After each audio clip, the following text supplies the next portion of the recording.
My talk tonight, I want to start, I'm an experiential educator, so you guys have to participate in an activity to start, of course. So I would like you to humor me for a little bit and close your eyes. Don't fall asleep. I am the last talk. Close your eyes and visualize a time when you are outside and you are uncomfortable, maybe even miserable. Where were you? What were you doing? How did you feel? So just pause for a moment and just kind of get in that space. All right, I hope that everyone have one of those kinds of experiences. I think it's probably the worst way to start a talk by telling everyone to visualize a time that you've been miserable, but bear with me. So those times that we're miserable are sometimes the times that can make us grow the most.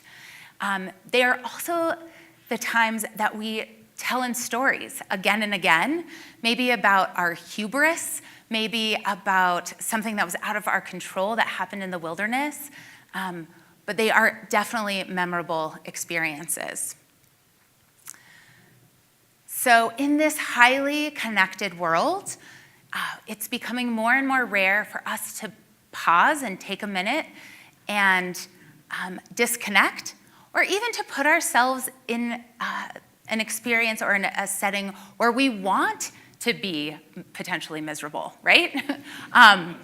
In fact, what was funny is as the executive director of Grand Canyon Youth, where we try and have lots of really great pictures of flashy kids having fun, we had to really look hard for pictures of kids looking not that happy.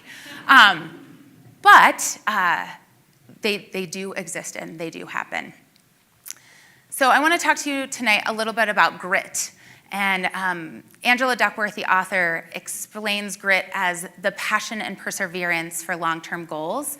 And it isn't talent. Grit isn't about luck. It's about working through the uncomfortable towards a lesson learned.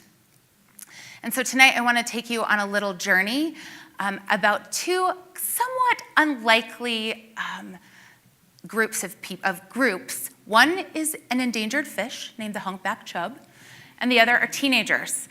And teenagers are, the population that I'm really passionate about working with. And so we're going to take a little journey with those two characters.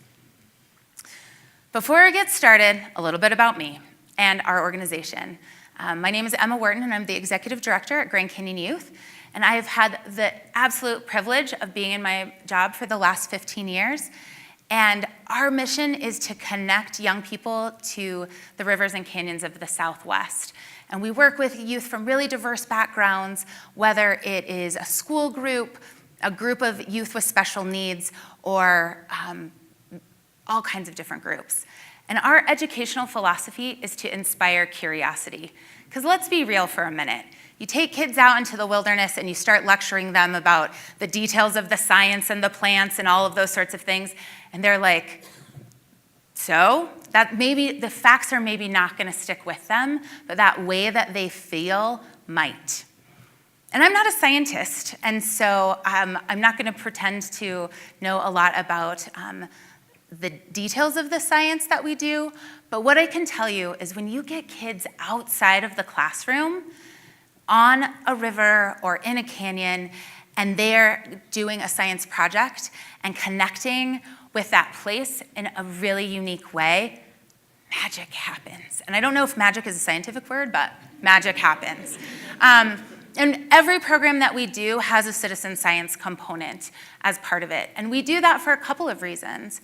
One, it's kind of cool and important to learn about where you're traveling, what are the different issues that are facing that place.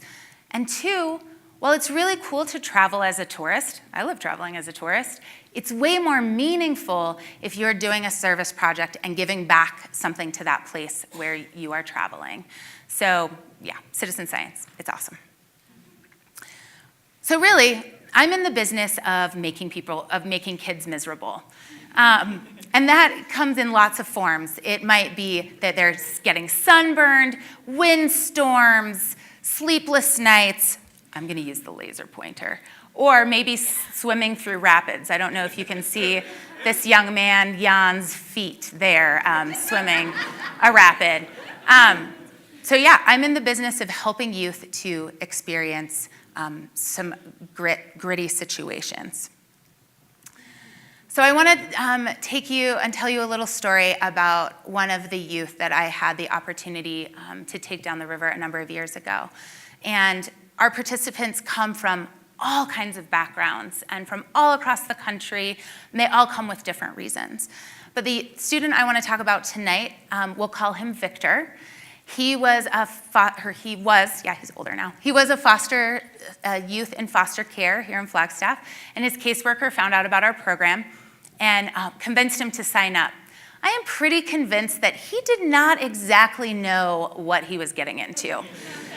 And so he signed up for a Partners in Science program, went to the South Rim, spent the night, got up early, like 5 a.m. early for teenagers. That's really early.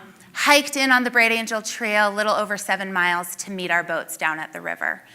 And just as he got his life jacket on, and just as he's getting on our boat, one of those rainstorms that happen in July, if you've been here in July, started happening. So it wasn't like a friendly, gentle rain. It was like a torrential monsoon. And we push off the beach, it's pouring rain, and we proceed to run some of the biggest whitewater in the western United States.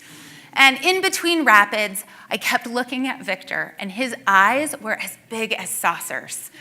Ran a couple more rapids, and the straw hat that he'd hiked in was drooping around his head, over his eyes. So we get to camp, and we heat up some hot water to make some hot cocoa. And Victor pulls me aside, and he says, "Can I talk to you for a second?" And I'm like, "Of course, what's going on?" And he was like, "I should not have come. This was a bad idea. I am scared. I cannot do this for 8 more days. Is there a way out?" We're at the bottom of the Grand Canyon, really steep walls. And I listened and I said, "You know what? Nope, there isn't a way out. But, we'll camp tonight and tomorrow might be a better day, a different kind of day." Well, that night we had a flash flood almost come right through camp, and we had a close encounter with a really cold rattlesnake. But the next day dawned beautiful blue post-monsoon July morning, and we proceeded to go downstream for another 8 days. So the other character in this story is this cute little humpback chub. It's actually a really big humpback chub. And Victor, on his trip, just like a lot of our other programs that we do, got to participate in a citizen science project, helping to study and learn about the humpback chub. So a little bit about the humpback chub. It's had kind of a rough go the last century, I would say. The building of Glen Canyon Dam fundamentally altered its environment, changing the water from muddy and warm to cold and clear. Introduction of a lot of non-native predators, and the destruction of breeding grounds. So really, this is one gritty fish. It has really had to fight to survive over the last few decades. So the youth come and participate with the U.S. Geological Survey. We've been doing these programs for this project for about 10 years, and youth help to collect data that maybe the scientists wouldn't usually be able to do, a lot because the science that they're typically doing is happening in the shoulder seasons, and we're there in the summer with the youth. And so we're gathering data in a lot of different ways. This is a seining net in a backwater, which is where the cute little baby chubbies want to hang out. And so as you can tell, the youth are all up in there helping to pull together or pull the seine nets to see what we're going to find. One of the things, so you get all the seine net, you get your fish, and then you start counting the fish and measuring the fish and learning the fish. And the youth are all up in there alongside scientists, helping them out, talking about what they're learning and what they're seeing. I'm a lot about relevancy, like how is this relevant to their lives off of the river. And this little thing right here, laser pointer, is called a pit tagger. And the fish, scientists have been studying the fish and where they're going. Are they going upstream? Are they going downstream? Are they staying put? And they can do that by injecting a little tag in the back of the fish and then releasing it, and then the fish swims around. So we catch the fish and then use the pit tagger, and you run it over the fish, and it is exactly the technology at the grocery store, which is the relevancy piece. So you go to the grocery store and you're like, Cheerios, beep. Sausage, beep. It's kind of like that. So you run it over the fish, and if there's a beep and the number pops up, that means that fish has been tagged before. And so that's really exciting for scientists because they can, again, tell where's this fish been. Sometimes you run it over, and it's only with endangered fish. You run the pit tagger over, and there's no beep. That's also super exciting because that means that is a fish that has not ever been caught before and might help lend a little bit of knowledge to the data that the scientists are collecting. We got to pause for a second and talk about how legit cool it is that youth get to engage with an endangered species. Think about that. Most of the time when you are hearing or learning about endangered species, it's on a television show, on the Discovery Channel, or on a bumper sticker.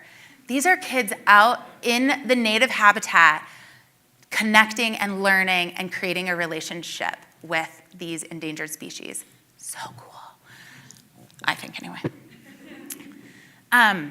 So the youth are out there day after day doing these projects, and sometimes the nets come up empty. Sometimes they only get invasive or non-native fish. But whatever is happening there, they're learning, they're connecting with scientists, they're learning about the world around them. Oh, the youth. Like I said, they make friends with the fish. Sometimes they're trying to learn how to differentiate species. They get really into it. There's kind of a tradition where if there's a flannel-mouthed sucker, which is a native fish, you have to kiss the flanny. And they have these little lips that literally go. So this is an alumni kissing the flannel-mouthed sucker, which is pretty fun. So we have youth who have gone on to become fish biologists, hydrologists, teachers, alumni who have gone on to be incredible advocates for these wild places. One of them even got a humpback chub tattoo. I am not joking. So we're really trying to inspire that curiosity and excitement about the natural world. Let's come back to Victor a little bit. Go downstream, finish up at the end of our 8-day program. And we're unloading the boats, getting ready to load up the van. And Victor comes up to me and says, thank you. Thank you so much for this trip. Not only did I survive, but I made new friends. I hiked to places that I couldn't have even imagined before this time. Thank you. And I said, thank you for sticking it out. Spoiler alert, Victor didn't become a fish biologist. Last time I ran into him, he was going to the community college and studying psychology and working at Michael's. But whenever I run into him around town, we have that moment of connection where we remember that time on the river, and we always talk about that bad day because it is the story that sticks with us, and that time where he thought he wasn't going to survive, but he did. So what? There are a lot of problems in the world, and what does connecting a few teenagers to some really cool fish in the bottom of the Grand Canyon, what does that matter? What difference is that going to make? Well, I think it makes a lot of difference. Whether it's for those individual youth, and I have had the privilege of seeing a lot of our youth grow up to now either be parents or professionals and do incredible things with their lives. I'm hopeful for what might happen with the endangered humpback chub in the future because we're creating future stewards who might care about what happens to the humpback chub. I feel like there are lessons of the river for all of us, not just the participants that come on the river. The lessons of the river for me are to remember to keep my sense of humor, because that's really important when things are rough, to persevere when things are hard and take things 1 minute at a time, to realize that there are things that are very much out of my control, and the only thing that I can control is my attitude, and that connecting youth to these places is going to make a difference for the future, even if I'm miserable. Thank you. Oh.